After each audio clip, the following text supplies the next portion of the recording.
Après les violences contre les bâtisseurs de la nation et taxe force présidentielle commis à l'assainissement de la ville de Kinshasa, les prévenus sont poursuivis pour coups et blessures et apologie de terrorisme. Un autre titre dans ce journal. Une vive tension au ministère des Infrastructures et Travaux publics réunis au sein du syndicat interprofessionnel pour la réforme de l'administration. Les agents ont manifesté pour exiger l'application de 100% de la grille barémique. Face à cette situation, John Bazalunda appelle à une action immédiate afin de désamorcer la crise. C'est tout pour les titres. Mesdames, Messieurs, bonsoir et bienvenue aux 20h. Oui, je le veux. À travers ce mémorandum remis au président de la République, Félix Tshisekedi, par la ministre de la Jeunesse, les jeunes ont clairement exprimé leur souhait de voir la RDC évoluer, une jeunesse qui se mobilise et se prononce sur l'avenir de la nation. Oui, je le veux pour le changement de la Constitution. Un reportage de nos confrères de la presse présidentielle. La jeunesse de la République démocratique du Congo est déterminée à accompagner les réformes institutionnelles envisagées par le président de la République, Félix Antoine Tshisekedi Tshilombo. C'est le message qu'elle a voulu transmettre à travers la grande mobilisation en marge de la célébration de la journée de la jeunesse. La ministre de la Jeunesse, Grace Coutinho, a remis au chef de l'État le mimo de la jeunesse. La jeunesse congolaise désire et veut la même chose. Nous voulons une représentation au sein des institutions publiques, une représentation dans le secteur privé. Nous voulons plus d'opportunités, plus d'avantages. Et c'est pour ça que le 12 août 2026, Journée internationale de la jeunesse a eu à marcher et à revendiquer ses droits.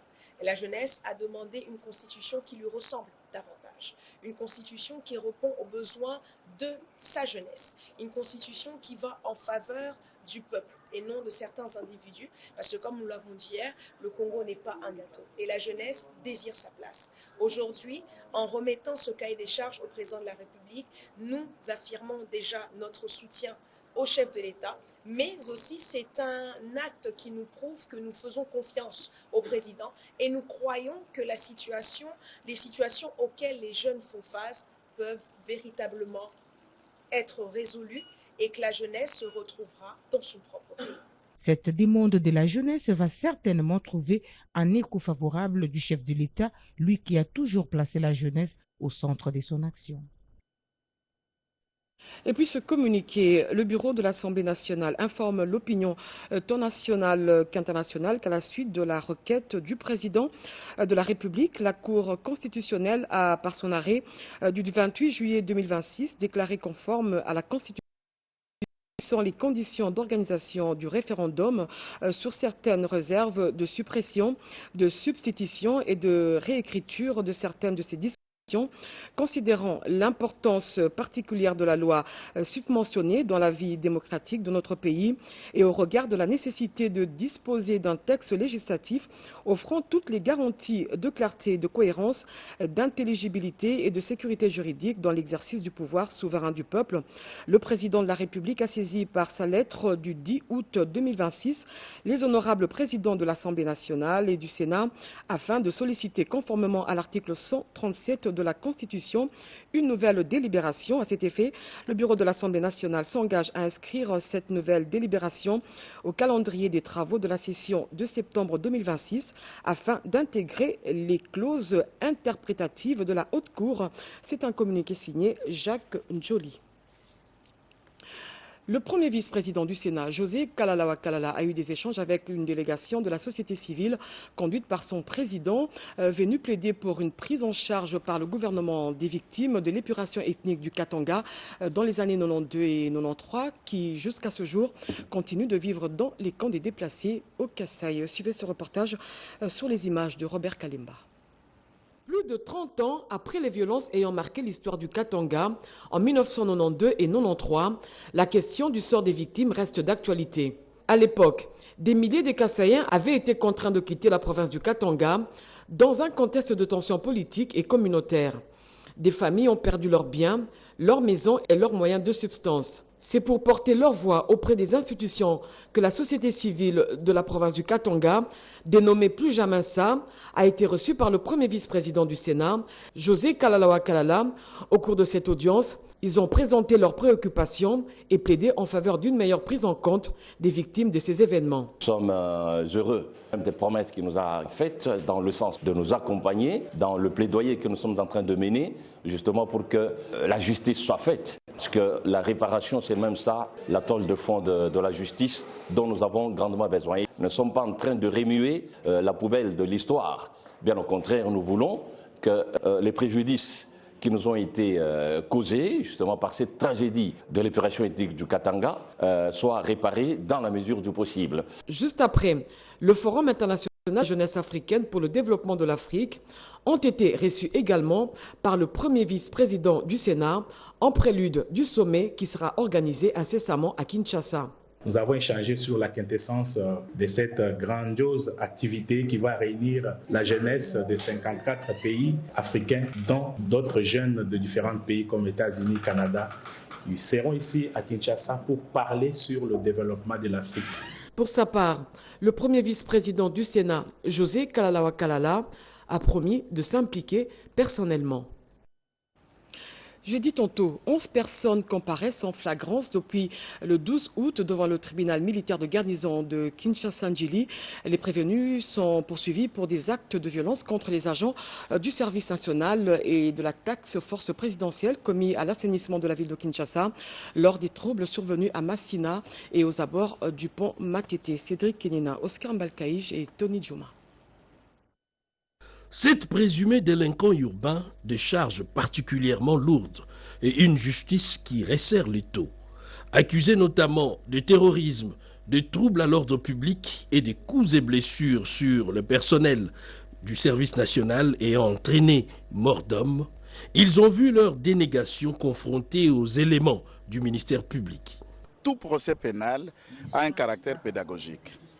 Le service national, ses œuvres ne sont plus à prouver et à démontrer. Cependant, il y a d'autres Congolais, je ne sais pas animés par quel esprit, motivés par quoi, se mettent à chaque occasion qu'il y a une descente des opérations de bâtisseurs, soit on les moleste, on les tabasse, on les blesse, on les cogne par des voitures et tout autre acte et de comportement d'incivisme. La défense tente quelques manœuvres procédurales, mais les tribunaux se déclarent compétents et renvoient l'affaire. Bref, la machine judiciaire est lancée et difficile désormais d'en freiner les rouages. Il y a un cas de mort. Le cas de mort n'est pas dit de ce vandalisme, mais un autre civique au volant. Un autre civique au volant qui a réussi à les tamponner et celui-ci a rendu l'âme sur place. Là, c'est Junior Luboya. C'est Junior Luboya que le corps est encore à la morgue, contrairement à ceux qui sont là vivants. Mais ce qui nous éclaire dans ce dossier, la partie qui concerne Junior Luboya, l'opinion dit que c'est une dame qui était au volant et son chauffeur. Tous étaient en cours pendant la police militaire au camp Kokolo. Il nous semble qu'une réquisition d'informations était venue de l'auditorat d'Engaliema. On a extrait la dame et le chauffeur, on l'a libéré. Cette offensive judiciaire accompagne l'opération d'assainissement et de sécurisation de Kinshasa impulsée par le président de la République, Félix-Antoine Tshisekedi, sous la conduite de la task force dirigée par le lieutenant-général Jean-Pierre Kassongo-Kabwik. Et au parti présidentiel, après l'arrestation d'un groupe de jeunes accusés de racketter des paisibles citoyens au nom des forces du progrès, Augustin Kabouya, secrétaire général du parti, rejette tout amalgame et appelle les services de sécurité à poursuivre tous les imposteurs qui utilisent cette appellation pour troubler l'ordre public. Alain Bikaï. À Bandal, un groupe de jeunes est tombé dans les filets de la police nationale en flagrant délit de rançonnement des paisibles citoyens au nom de la force du progrès de l'UDPS alors qu'ils n'en seraient pas membres. À l'Université pédagogique nationale, un autre groupe visiblement manipulé s'est illustré dans les troubles brûlant des pneus pour réclamer la nomination des membres de l'UDPS au comité de gestion. Des agissements dénoncés par Augustin Kabouya lors d'une causerie morale avec la base. Le secrétaire général appelle les services de sécurité à traquer et arrêter tous ceux qui utilisent abusivement les noms de la force du progrès pour semer les désordres et ternir l'image du parti présidentiel. Le numéro 1 de l'UDPS fustige également les silences de certains acteurs des droits de l'homme qui, selon lui, ont tenté de faire passer dans l'opinion ces inciviques comme une milice du parti présidentiel.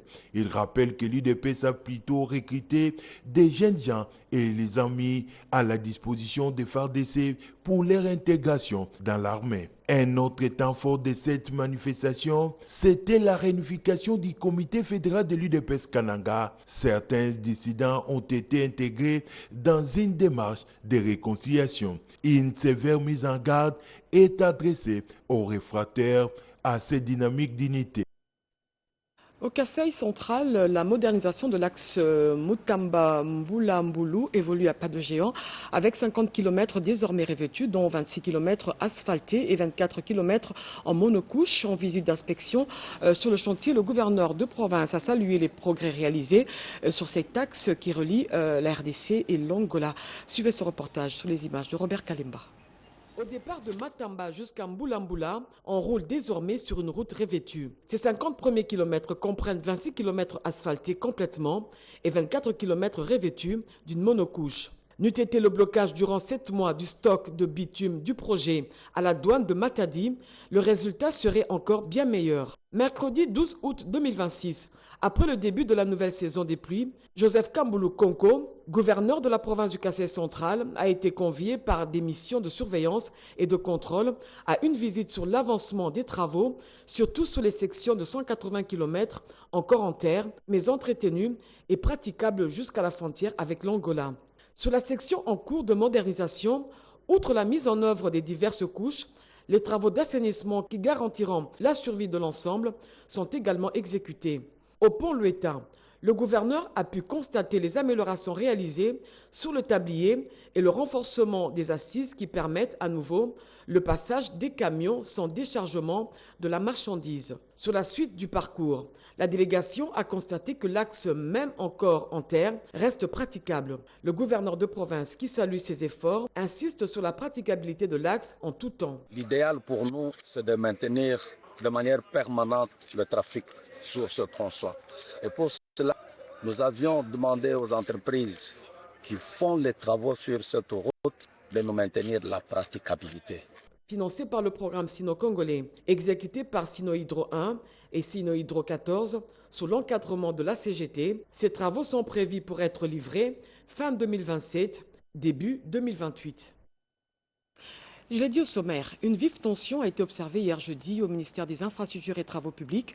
Les agents réunis au sein du syndicat interprofessionnel pour la réforme de l'administration ont manifesté pour réclamer l'application de la grille barémique à 100%, un droit qu'ils affirment avoir été acté depuis 2020.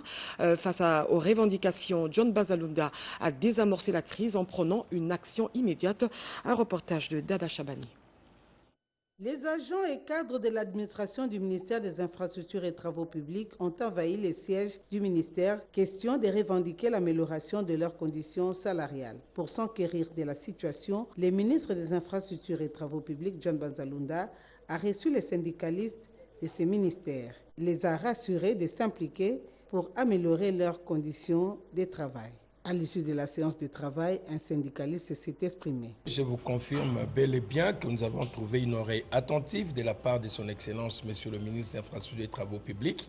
Malgré la colère des agents, je vous confirme que le ministre s'est totalement impliqué et d'ici là, nous aurons les retombées de cette implication. Je voudrais encore réitérer nos remerciements à son Excellence, Monsieur le ministre, qui s'est vraiment dépassé dans sa peau de papa, où il a, malgré tout ce qui s'est passé, et il a répondu favorablement aux agents. Nous leur disons qu'il n'y a plus le temps de pleurer.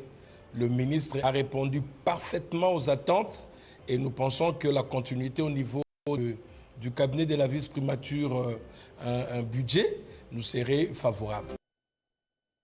Comment accélérer le financement des infrastructures en Afrique et réduire la dépense du continent aux capitaux extérieurs? La question était au cœur de l'Infrafor Africa Forum, organisé en Tanzanie par Africa 50. Plus de 500 décideurs, investisseurs et acteurs du développement y ont pris part. Christian Sumbula pour ce reportage.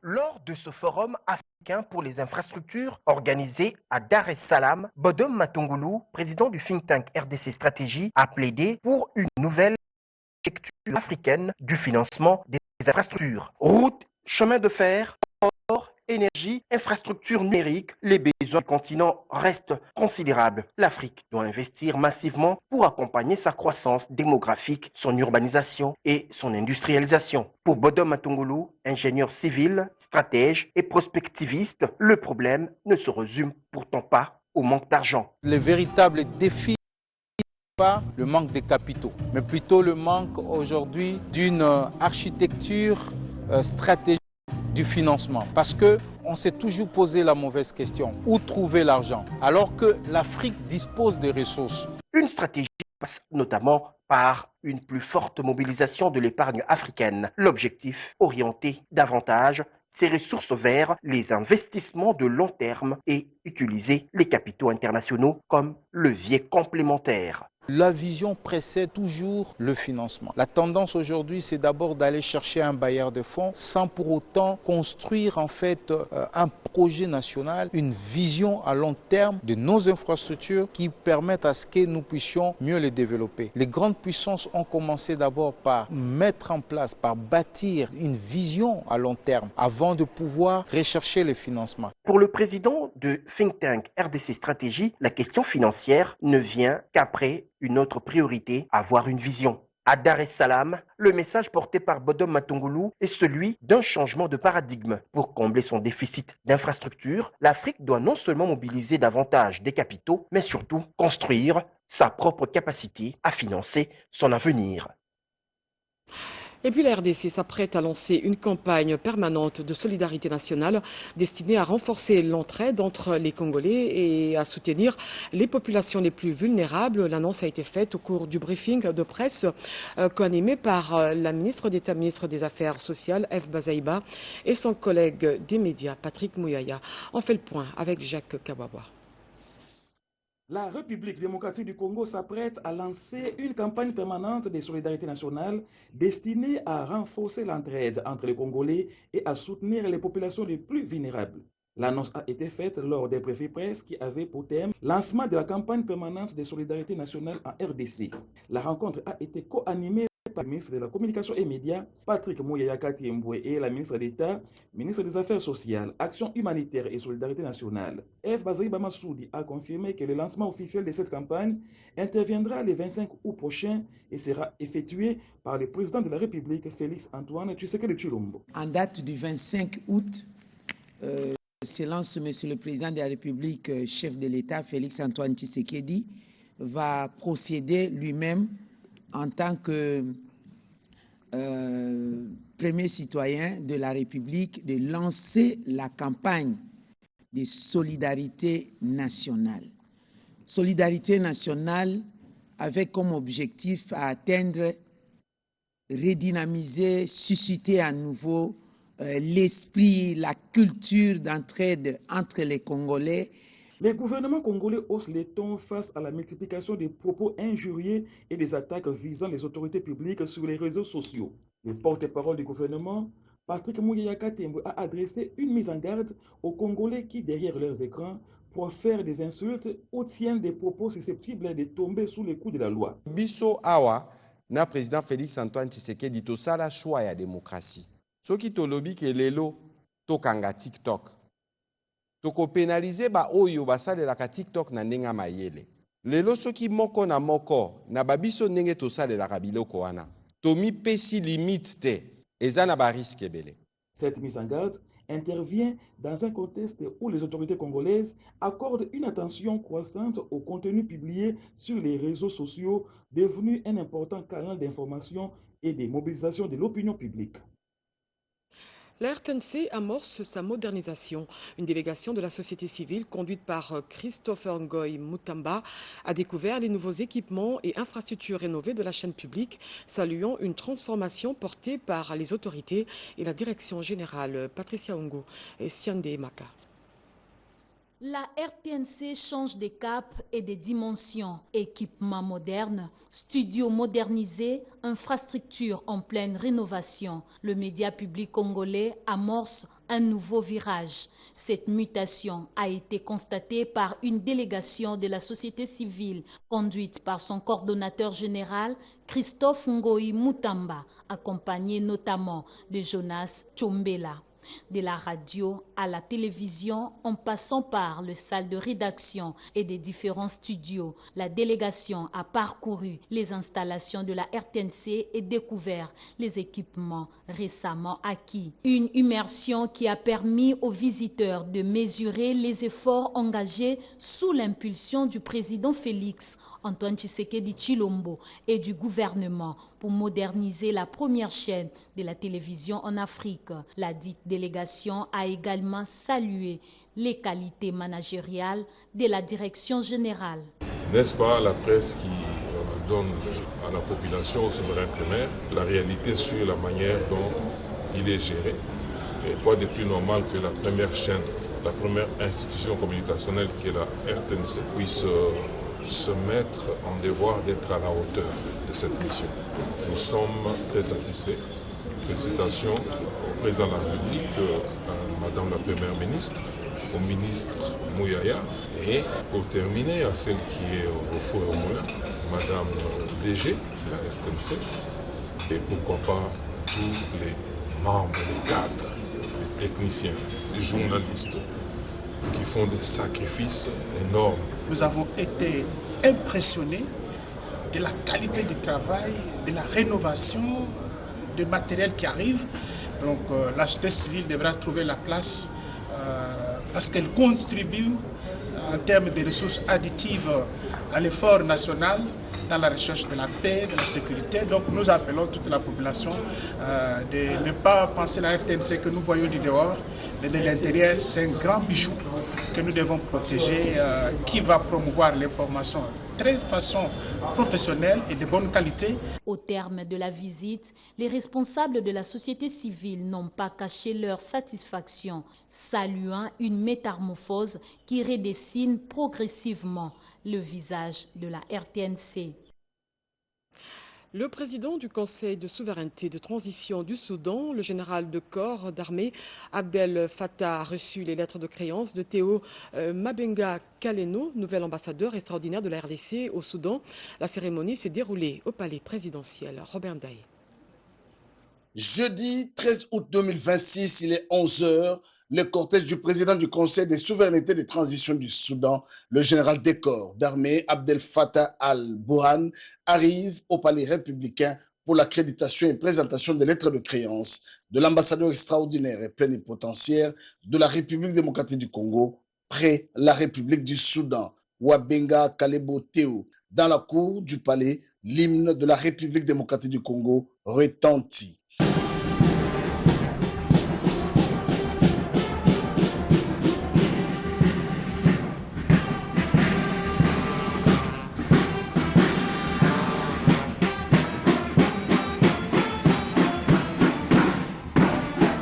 Passage des troupes en revue, Théo Abenga, diplomate de carrière et haut fonctionnaire de la République démocratique du Congo, des pas sûrs, traverse le palais républicain pour le dépôt des lettres de créance. Une cérémonie qui consacre la prise de fonction du nouvel ambassadeur au Soudan. Il a transmis les salutations fraternelles et le vœu de paix, de prospérité et de développement du président de la République démocratique du Congo, Félix Antoine Tshisekedi Tshilombo, à l'endroit du peuple soudanais. Dans les livres d'or, Théo Abenga réaffirme la volonté commune des deux États de consolider davantage les relations d'amitié, de coopération et de fraternité. C'est un homme d'expérience et de confiance que le président de la République, Félix Antoine Tshisekedi Tshilombo, nomme au Soudan. Dans les zones les plus enclavées, le paiement des agents publics se rapproche enfin du terrain. Un protocole d'accord signé entre la Caisse générale d'épargne du Congo et le vice-premier ministre, ministre de la fonction publique, Jean-Pierre Liaou, ouvre la voie à une réponse concrète à ce défi. Nadine Kilocho, Cédric Kenina et Moké Malouma. Afin d'assurer la paie de proximité des agents et fonctionnaires de l'État dans les zones rurales non bancarisées, le vice-premier ministre, ministre de la fonction publique Jean-Pierre Liaou et la Caisse générale d'épargne du Congo Cadeco en sigle ont procédé à la signature d'un protocole d'accord visant à résoudre les retards récurrents de paiement dans les milieux enclavés. L'objectif poursuivi est de s'appuyer sur l'implantation historique de la Cadeco à travers le pays pour sécuriser et régulariser les revenus des fonctionnaires du Congo profond. On a un réseau dense et bien implanté. Il fallait une redynamisation, c'est ce qui est en train de se faire maintenant. Avec la paie des fonctionnaires, on sera en mesure de pouvoir l'assurer parce que nous mobilisons les fonds du Trésor à travers tout le pays. Parce que nous sommes partenaires de la DGI, de la DGRA, de la DGDA. Donc nous mobilisons pour leur compte des fonds du Trésor à travers tout le coin et recoin du pays. Donc à ce titre, nous serons certainement en mesure de pouvoir assurer la paie des fonctionnaires qui nous seront confiés. Cette collaboration marque la volonté du gouvernement de consolider l'équité sociale en reconnectant ces zones isolées aux services financiers essentiels. Nous sommes très heureux parce qu'avec ce système tel que nous l'avons connu, redynamisé, et tel que le DG nous a rassuré que les personnes-là ont été formées, il y a eu également le renforcement du point de vue matériel pour que la paix se passe mieux. Nous ne pouvons nous qu'applaudir ça. Nous disons nous sommes d'accord. Avec la signature de ce protocole d'accord, le gouvernement garantit aux fonctionnaires des zones enclavées une rémunération effective directement sur les lieux d'affectation et sans aucune discrimination géographique. Sachez également que le gouvernement de la République a validé le livrable sur le marché de la concurrence. Pour ce faire, un atelier de 4 jours a réuni les acteurs publics et privés pour examiner et valider les principaux livrables de la feuille de route gouvernementale du programme Business Ready dans son volet marché et concurrence. Rodipanda. Durant 4 jours, les différentes parties prenantes vont examiner et valider les projets, les textes ainsi que le document d'orientation générale élaboré dans le cadre de ce programme soutenu par la Banque mondiale. Pour le ministère de l'économie nationale, cette rencontre constitue une étape importante dans les processus d'amélioration de l'environnement des affaires en RDC. Les directeurs d'études et de planification du ministère, aussi point focal de la Banque mondiale, Mutambutu, soulignent l'importance de l'implication de l'ensemble des acteurs concernés. La Banque mondiale a donné un score qui n'était pas acceptable par la hiérarchie du pays. Au terme de cette évaluation, on a assigné à chaque ministre sectoriel des réformes urgentes à mettre en œuvre au plus tard le mois de septembre. À l'issue de ces travaux consacrés à la feuille de route gouvernementale du programme Business Be Ready, dans son volet marché et concurrence, travaux organisés par la commission de la concurrence Comico sous la houlette du vice-premier ministre, ministre de l'économie nationale Daniel Mukoko Samba, des observations et recommandations sont attendues. Un procès verbal de validation a également été signé entre différentes parties, notamment la NAPI, le CCA, la Comico, les administrations publiques concernées, la FEC, ainsi que les associations de consommateurs. À travers cette démarche participative, le gouvernement entend renforcer les cadres réglementaires, promouvoir une concurrence saine et contribuer à l'amélioration du climat des affaires.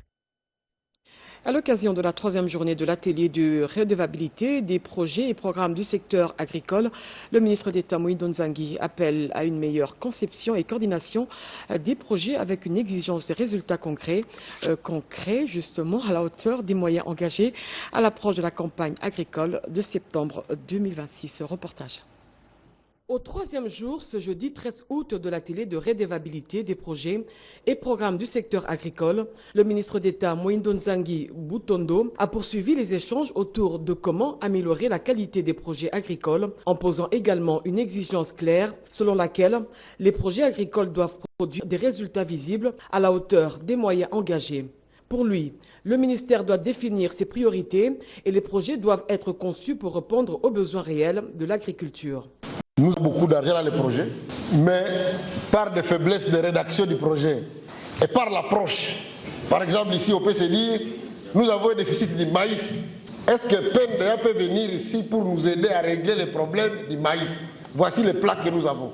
Des grandes entreprises dans telle province, des petits producteurs dans telle province, ils viennent seulement pour régler les problèmes du maïs. Avec Moïse Nzangi, le cap est mis sur les projets mieux conçus, mieux coordonnés et davantage orientés vers l'impact. À l'approche de la campagne agricole septembre 2026, le défi est désormais de transformer, de tirer les leçons des projets passés, capitaliser sur les réussites comme sur les échecs et renforcer la responsabilité de l'administration dans la conception et le suivi des projets.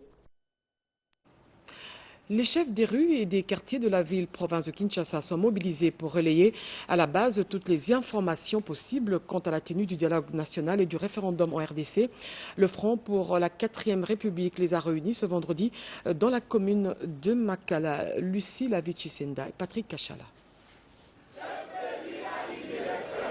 Le Front pour la 4e République bat le rappel des troupes. Dans la municipalité de Makala, le Front pour la 4e République a mobilisé les coordonnateurs des chefs de rue des 24 communes de Kinshasa autour d'un mot d'ordre: faire du peuple l'arbitre de la réforme institutionnelle. Pour ces animateurs, notamment Jean Saka, la 3e République aurait atteint ses limites. Le porte-parole Rossi Kiwa exige que le référendum précède tout dialogue politique. Cette rencontre visait beaucoup plus la sensibilisation au niveau des rues, raison pour laquelle ici réunis, nous avons les coordinations des chefs de rue au niveau de la province-ville de Kinshasa, des districts de Kinshasa, des communes et des quartiers.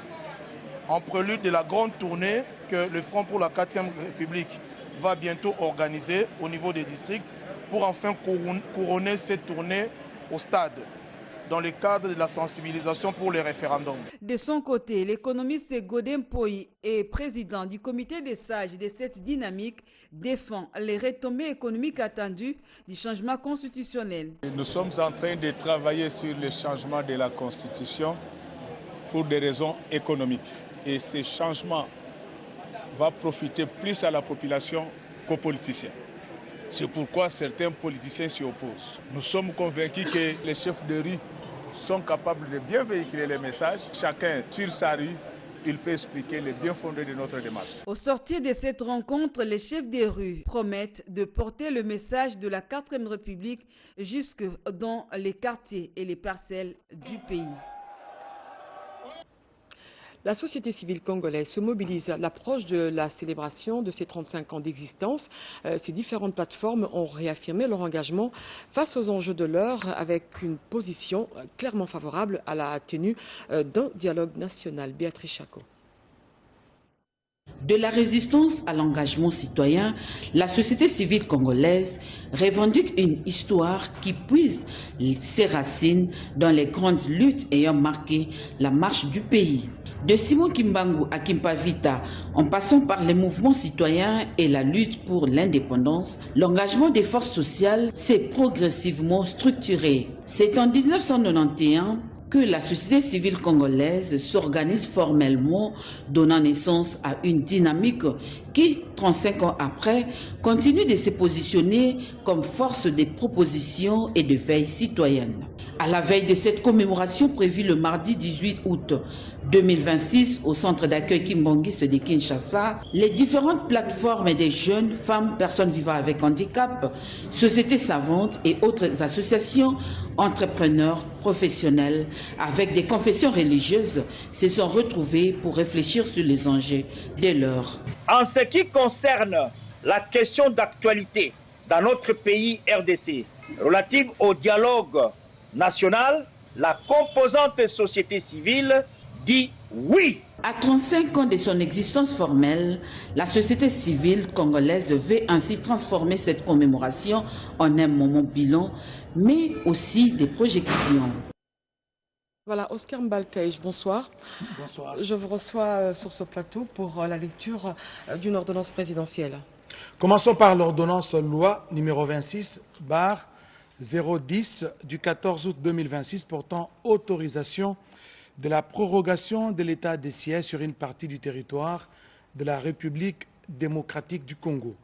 Le président de la République, vu la Constitution telle que modifiée par la loi numéro 11/002 du 20 janvier 2011 portant révision de certains articles de la Constitution de la République démocratique du Congo du 18 février 2006, spécialement ces articles 85, 129, 144, alinéas 5 et 145, vu l'ordonnance numéro 24/022 du 1er avril 2024 portant nomination d'un Premier ministre, vu l'ordonnance numéro 25/247 du 7 août 2025 portant nomination des vice-premiers ministres, de ministres d'État, de ministres délégués et des vice-ministres, vu la nécessité et l'urgence sur proposition du gouvernement délibéré en Conseil des ministres, ordonne. Article 1er. Est autorisé conformément à l'article 144 alinéa 5 de la Constitution pour une période de 15 jours prenant cours le 15 août 2026 la prorogation de l'état de siège proclamée par l'ordonnance numéro 21/015 du 3 mai 2021. Article 2. Sont abrogées toutes les dispositions antérieures contraires à la présente ordonnance-loi. Article 3.